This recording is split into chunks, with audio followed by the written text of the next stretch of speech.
I've been learning a lot about how people feel about their podcast process and where they feel they spend the most time. And through a winning combination of asking my email list and talking to people at Podcast Movement, I've learned that many podcasters feel they spend too much time editing their podcast. So for today's episode of Podcast Workflows, it's a little mix of three things in podcasting, but also just a regular helpful episode. I'm going to talk about 3 ways that you can improve and speed up your editing process. One of those things won't be a surprise. The rest might. Let's get into it. Welcome to Podcast Workflows, the show for people who love their podcast but spend too much time on it. This show will give you short tips to improve your process, grow your show, and save you up to 12 hours per week. You'll get deep dives on how the best podcasters produce their show, and you'll learn a ton. So let's get into it. All right. Hey, everybody. Welcome to another episode of Podcast Workflows.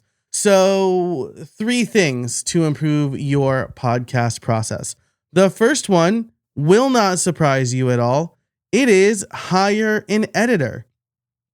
Editing is the easiest thing to save time on, which is good news. But the bad news is that you'll have to make a financial investment. I think every podcaster, almost, I'll say 99.9% of them, should hire an editor. There is, for most podcasters, little to no benefit to editing your own show long term. I think maybe edit it in the beginning. You have the skill, you'll know how to speak the language, and you'll know what you want from your editor, right? You'll be able to communicate with them more easily. But hiring an editor will free up so much time. I read a stat that it's like for every finished minute, it takes 4 minutes of post-production work. So if you do a 30-minute podcast, you're looking at 2 hours of post-production work. Imagine what you could do with those 2 hours. You could record 3 other 30-minute episodes, right? So I think the best thing for most people to do is hire an editor. This is a hill I will die on. But I also recognize that I cannot force people to spend money if they don't want to. And I should also say this. There's one more thing that I should mention here. I recognize that there are people who want to have a podcast and maybe they can't afford to hire an editor. So I want to make this clear. If you're a student, if you're a hobbyist, if you're just messing around with friends, you know, you and your friend you want to have a phone call every week and catch up and whatever, that's fine. I'm not talking to you. I mean, especially if you're like a hobbyist or you're just killing time, like just recognize that if you're not doing it for the downloads, you're doing it just for fun. That's great. I will say that hobbies cost money. I don't know a single hobby that somebody has that's like, no, I don't spend any money on my hobby. Right? I love Lego. I love cigars. I play the drums. If you're into collecting stamps or knives or pens, you're going to have to spend money on a hobby. So if you're a hobbyist, I would also maybe just consider where you can invest some money into your hobby. But again, most people that I am talking to here, the people I'm talking to, the ones you're listening, if you found this on YouTube and you're like, no podcast should make money, nor should you have to spend any money on a podcast. This is not for you. You can just leave, tell YouTube you don't want to see content like this anymore. I'm talking to people who are investing their time and money into a podcast because they see it as a way to support their business, build their authority, or otherwise make money for their show, right? Otherwise make money for themselves, I should say. So that's who I'm talking to. Maybe I should have said that at the top of the show. If you're just messing around or you want to learn editing, right? Like I'm qualifying a lot of what I'm saying because like if you're trying to learn editing, then yeah, record your own podcast and edit it, right? But if you're a solopreneur or a small business owner and you have a podcast because you have a message you want to put out there, you want content you want to put out there, you want to establish your authority and develop a deeper relationship with your potential customers, then you shouldn't be editing your podcast. There are a million other things that you should be doing for your podcast and for your business. And so hiring an editor is one of the best things that you can do. Okay.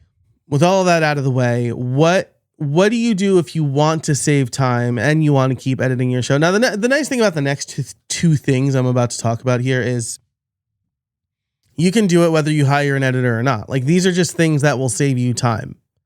So number 2 is take good notes. This is true whether you have a solo episode or an interview, right? If you're recording a solo episode and you mess up and you want to keep rolling, clap your hands, write down the timestamp so that you don't have to go looking for that point, right? Maybe you went on a tangent, right? Maybe after I finish recording this, I'll feel I went on too much of a tangent about who this episode is not for. And so I will, I can write down the time for that. This is largely scripted, so I don't feel like I've gone on a tangent, but during the recording, take good notes for, I talked about this at this timestamp. This takes some practice, right? This is something I've been doing for a long time. So I'm comfortable doing that, right? And there are apps that will like sure up silence. So if you just want to especially if it's a solo show, just take some time to write it down. There's an app called Recut that will trim silences. I think Descript, which I'll talk about in a minute, gets rid of long silences if you want. There are countless AI. This is like a good use of AI, right? Oh, there's 5 seconds of silence. Let's get rid of that, right? So take good notes. If you are interviewing someone, what I will do is I have our shared Google Doc. I send a Google Doc to my guest before we record with the general structure of the conversation so that they can be prepared. This is something else that makes editing easy. The more you prepare on the front end, the less editing you'll have to do on the back end. But I have a Google document and I'll be taking notes, right? If I go on a tangent, I will write edit Joe tangent 1345, right? If my guest goes off topic, edit 1427 guest tangent, right? Or guest talks about dog too much or whatever, right? So keeping those notes means that you'll be able to find that stuff more quickly. Having a few of the words that they said, it'll make it easier to find, or that you said it'll be easier to find, especially if you're using Descript or Riverside or whatever. And so you won't have to listen back to the entire episode. And if you have an editor, then you don't have to re-listen to the episode to send edit notes, right? You can just say, hey, around 1427, my guest goes on a tangent about their dog. Can you cut that out? Right? Or with Riverside, I can actually find the entire quote and give it to my editor if I want to do that. So I think that's number 2. Take good notes when you're recording. Yes, this is going to take some practice. Yes, if you're recording a solo episode, you can have those little extra pauses because there are tools that will just remove those pauses. But if you want to be an active listener with a guest, then it does take some practice. Also, now that I'm doing more video for my show, I do need to be cognizant that like I shouldn't be doing this the entire time when the guest is talking, because we just do have a side by side right now. We're not switching views. So we have a side by side. So if I'm not looking at the camera, it may be misconstrued as me not paying attention, when in actuality I'm writing stuff my guest is saying down. So that's like, I can touch type, but I want to, I need to practice that a little bit more. So that's something to keep in mind. But by and large, taking good notes while you record will make the editing process easier. And finally, I say use Descript. If you're going to edit, now, again, another caveat here is unless they've improved something, I find editing multiple tracks in Descript to be cumbersome. I don't think they do a good job with it. When I was recording in Squadcast for a while, I didn't like the experience, but I will give about 40% of that to me being unfamiliar with how to do it. Also, this was a long time ago because, again, I don't really edit my own stuff. Even videos like this, I will, I'm going to edit this episode myself to go against everything I just said earlier, but this is largely me talking, and I've planned the content and I have a good setup. So I'm going to throw the audio in Logic Pro, run it through this cleanup I already have, and then put it back into my video editor, which is ScreenFlow. And that's it. Like the editing process, it wouldn't be, I want to release this episode close to when I'm recording it. And so the short amount of time it takes for me to edit is worth it to have the episode ready today versus 3 days from now, right? But anyway, so Descript, if you are going to edit yourself, or if something I'll do sometimes is I'll get the final episode back.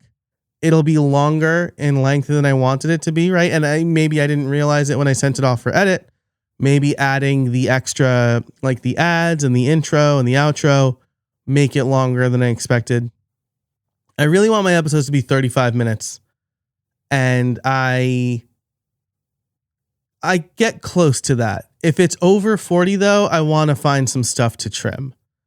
And so because I've taken really good notes, I will just load the file that my editor sent me into Descript. And I will look for, we had a conversation about fountain pens here that didn't apply to what we were talking about. And I'll just delete that and export it again. So there, if you do hire an editor, but you want to put some finishing touches on an episode, Descript is a really good way to do that. Especially because you do have that final file, so you don't have to like line up additional tracks. But if you're going to edit yourself, then Descript is really good for a lot of reasons, right? It can easily remove long silences.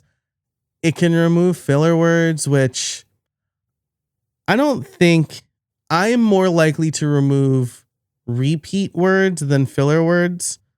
I think an here and there is fine. I think if there's like 4 in a row, then you want to fix that, right? But people say in real life, and if it's not scripted, there's a difference between something feeling scripted and something being too casual. And an here or there is fine. I think it's a judgment call. If it's too many to be distracting, then you want to edit some of those out. But more or less, you want to make a good point, or you want it to sound natural. I guess that's my point. You want it to sound natural, like they're not reading or it sounds robotic or something. But Descript is really good for that stuff, and then making basic edits. So I will end with a little bit of a story, because I am familiar with editing and I have a process on my computer for editing, but I also have really good equipment. And so I thought that was doing most of the work for me. something I didn't realize that my editor was doing was cleaning up, doing mouth declicking, which is like, I'm not going to do it because it's gross, but it's like mouth sounds, right? Hard swallows or like lip smacking. I can't stand those sounds. I'm told I'm pretty sensitive to audio, so I don't know. I'm not sensitive like it makes me sad. Just I hear things more. And then breaths, right? Like I take, I'm taking a lot of breaths. Breathing has replaced the ums and ahs for me. I'll take a pause and I'll breathe.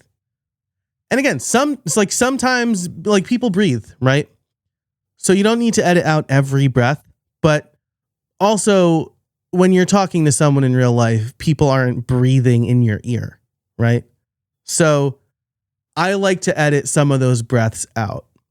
I also like to boost the audio a little bit. And so anyway, I thought my Rodecaster Pro 2 and my Shure SM7B were enough to just get all of the annoying sounds out. And then I listened to an episode I released, just recorded, edited for content and released next to an episode that my editor really edited and released. And it sounds so different. So, I think I know, but I have no idea this is the realist. Just kidding. That's a MTV reference for elder millennials. Or for non-elder millennials who didn't get that reference. But so now I have a process in Logic Pro. But again, like my editor does a better job, right? If you really listen, you could probably tell which ones I edited versus every other episode, right? And again, it's usually just solo episodes that I'm recording on like a Friday before the episode's supposed to come out, something I'm thinking about or whatever. Or these episodes, because I'm releasing them on YouTube and I have all of the scenes set up in Ecamm Live, it really is just about removing, like doing mouth declicking and breath control. And so like I took some time, I set that up in Logic Pro, and we're good to go. So to recap here, right? Hire an editor to at least do most of it, right? I'm a hypocrite if I say I never edit. This one I'm going to edit. But I'm also not combining and syncing tracks. I don't have to fix someone else's crappy audio. I don't even really need to edit for content because I have a script and an outline up and I knew exactly what I was going to talk about. But by and large, like my editor gets, we'll say 95% of the episodes that I record across all of my podcasts. For my local podcast, Start Local, he gets all of them because there are just varying levels of audio and different equipment, and he is way better than me, and it will take way less time for him, right? But when I am recording and I control everything, I feel comfortable throwing it into a Logic profile that I already prepared. So that doesn't add much extra time. So hire an editor. Whether or not you hire an editor, you should take good notes, especially if you do interviews, right? If you're doing solo episodes, take good notes before you record and it'll keep you on track. But if you have an interview, take good notes during the interview, mark things that you think might need to be edited, when there's over talking, if the guest says something you think would be a good cold open, stuff like that. And then finally, use Descript. This is not sponsored by Descript. I'll have like an affiliate link in the description probably. I use Riverside to record because I think that Riverside is better than Squadcast, which Descript owns. But as far as editing, especially basic edits or content-based edits, Descript is where it's at. It's really good. I think like Riverside has a built-in edit by transcript feature as well, but I don't think it's as good as Descript's. And that's why I'm using both. So use Descript if you're going to edit yourself. Okay, that's it for this episode of Podcast Workflows. I hope you enjoyed it. Let me know if you have feedback. Leave, and you're listening in Spotify or YouTube, you can leave comments right on the episode. If you're not listening in those places, you can go to podcastworkflows.com/feedback to leave a text or audio note. So again, that's podcastworkflows.com/feedback. Thanks so much for listening. And until next time, I can't wait to see what you make.